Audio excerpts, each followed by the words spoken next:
जब से रामायण का दूरदर्शन पर दोबारा टेलीकास्ट शुरू हुआ, तब से इस धारावाहिक की और इसमें काम करने वाले कलाकारों की चर्चा भी फिर से होने लगी है। रिकॉर्ड ब्रेक टीआरपी बटोरने वाले इस धारावाहिक के बारे में तो सब जानते हैं, लेकिन इस सीरियल के बनने के पीछे कई सारे ऐसे रोचक और रोमांचक किस्से हैं जो शायद ही किसी को पता होंगे। तो चलिए आज के एपिसोड में हम Limca book of world record में शामिल धारावाहिक रामायण के बारे में कुछ रोचक तथ्य आपको बताते हैं। इस धारावाहिक का पहला एपिसोड 24 जनवरी 1987 को टेलीकास्ट हुआ था। रामायण को सिर्फ भारत में नहीं बल्कि और 53 देशों में दिखाया गया था।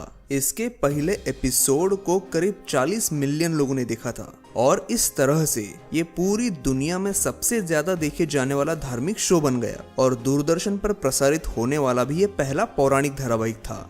इस धारावाहिक से लोगों की भावनाएं इस कदर जुड़ गई थी कि इसे देखने से पहले टीवी की पूजा की जाती।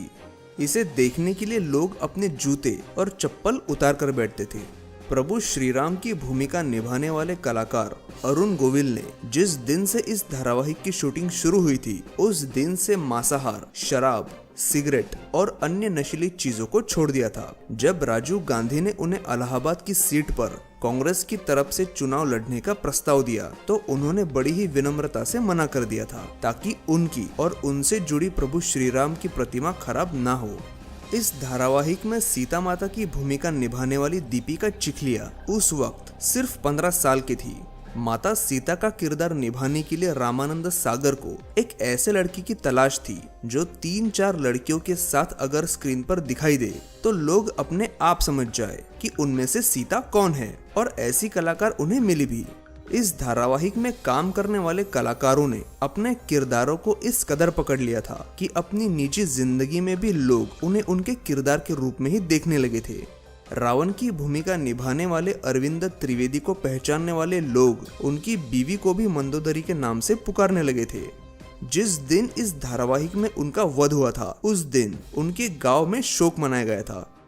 रामायण की पूरी शूटिंग गुजरात में हुई थी, लेकिन जब इस धारावाहिक का वो सीन फिल्माना था जिसमें असली नीला समुंदर दिखाना जरूरी था, उस वक्त ऐसा समुंदर चाहिए था जो साफ सुथरा दिखे, लेकिन मुंबई के समुंदर तो ऐसे नहीं थे और ना ही गुजरात के। तो सिर्फ उस अकेले सीन के लिए पूरी टीम को चेन्नई जाना पड़ा था और वो सीन शूट करना पड़ा था। ये वही धारावाहिक था जिसने हिंदू धर्म की महानता पूरी दुनिया को दिखाई थी। अमेरिका, इंग्लैंड सहित कई देशों में प्रसारित हुए इस धारावाहिक ने रामायण का संदेश पूरी दुनिया में फैलाया था। इस धारावाहिक में कुल 78 एपिसोड थे। लगभग 2 सालों तक प्रसारित होने के बाद 31 जुलाई 1988 को इस धारावाहिक का आखिरी एपिसोड प्रसारित किया गया। रामायण उस समय का सबसे महंगा टीवी शो था। उस समय इसके एक एपिसोड को बनाने में करीब 9 लाख तक खर्च आता था, लेकिन इसके साथ ही ये धारावाहिक दूरदर्शन के कमाई का मुख्य स्रोत भी बन गया था। उस समय एक एपिसोड से दूरदर्शन 40 लाख की कमाई कर लेता था और इसीलिए इसे बनाने में निर्माताओं ने पानी की तरह पैसा बहाया। कुछ सीन्स में स्पेशल इफेक्ट्स के लिए तो हॉलीवुड के टेक्नीशियंस की मदद भी ली गई थी।